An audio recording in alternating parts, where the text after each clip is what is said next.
Hello दोस्तों। इस सम में हमें प्रोबेबिलिटी निकालना है, पर हमें बिना इस टेबल के इस्तेमाल किए हमें कैलकुलेटर पे कैसा निकालना है मैं ये बताने वाला हूँ। तो उसके लिए एक बार ये सम देख लेते हैं। In a distribution exactly normal 7% of item are under 35 and 89% which are at 63. What are what are mean and standard deviation selected at find probability that item selected at random lies between 45 and 56. तो इसमें एक बार देखने से पहले मैं आपको ये बताना चाहता हूँ कि जो कैल्सी में हमें तीन फंक्शन दिखने वाले हैं वो रहेंगे P, Q and are.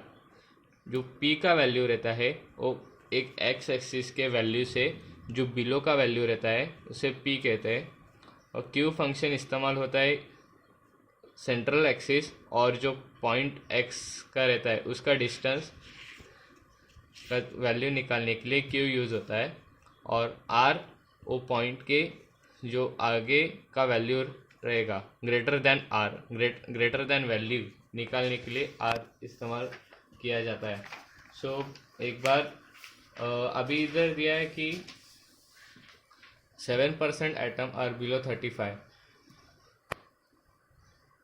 Left hand side of 7% we consider at 0.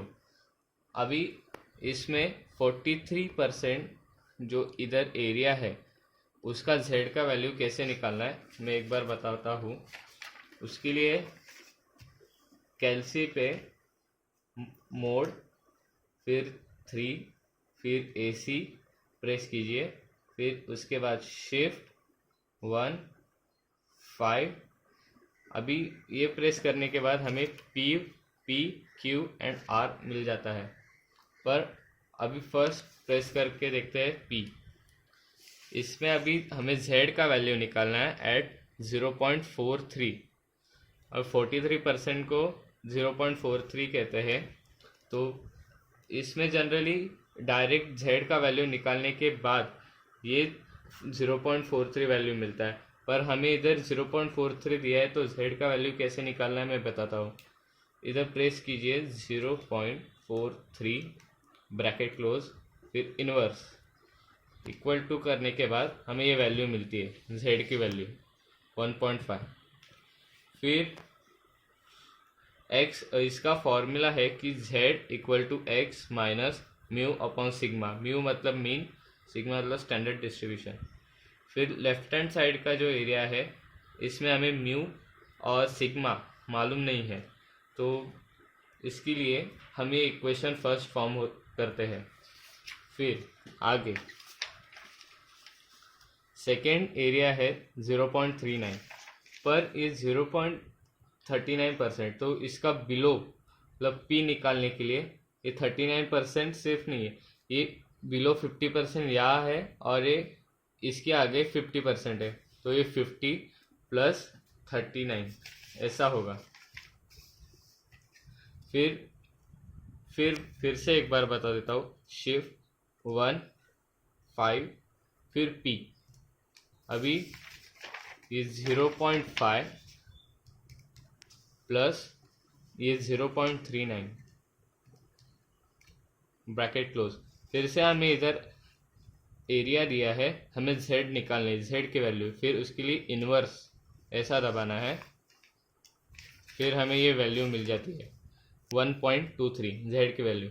फिर से वही सेम इक्वेशन में ये वैल्यू डालने के बाद ये दो इक्वेशन हमें मिलते हैं।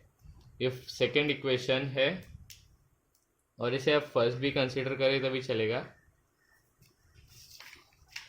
और ये दो इक्वेशन को हम साइमल्टेनियसली कैलकुलेटर पे सॉल्व करते हैं। मोड फाई 1 जब वैल्यू डालिए 1.23, सिग्मा की वैल्यू 63, फिर 1 माइनस 1.5 और 35। उसको इक्वल टू करने के बाद म्यू की वैल्यू मिल जाती है 655 डिवाइड बाय 13। इसका वैल्यू होगा 50.3 और ये वैल्यू सिग्मा की है 400/39 इज इक्वल टू 10.26। अभी इधर हमें म्यू और सिग्मा मिल चुका है। इधर आगे दिया है कि find probability that item selected at random between 45 and 56।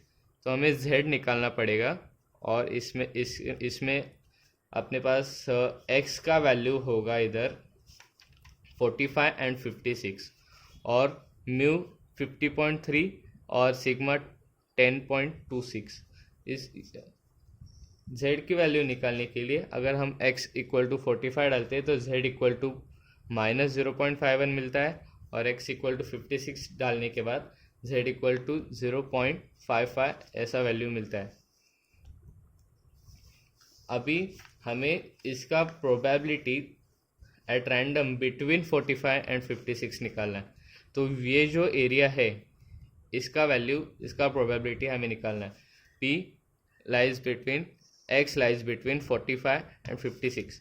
तो इसका z का जो वैल्यू होगा वो -0.51 से लेकर 0.55 के बीच में होगा। तो इसके लिए फिर से एक बार फिर से बता देता हूँ। Mode 3 AC shift 1 5। फिर अभी इसका सेंट्रल एक्सिस से डिस्टेंस निकालना है तो हमें q फंक्शन यूज़ करना पड़ेगा। q तो इसके लिए 2। अभी हमें z का वैल्यू मिलना है तो है अपने पास, तो इन्वर्स डालने की ज़रूरत नहीं है। तो फर्स्ट डालना पड़ेगा 0.51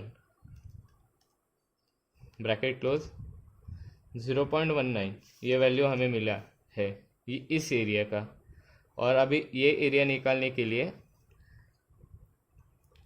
0.55 ये वैल्यू मिल गया। और अभी इस दोनों का सम करना पड़ेगा 0.1950 और 0.2088।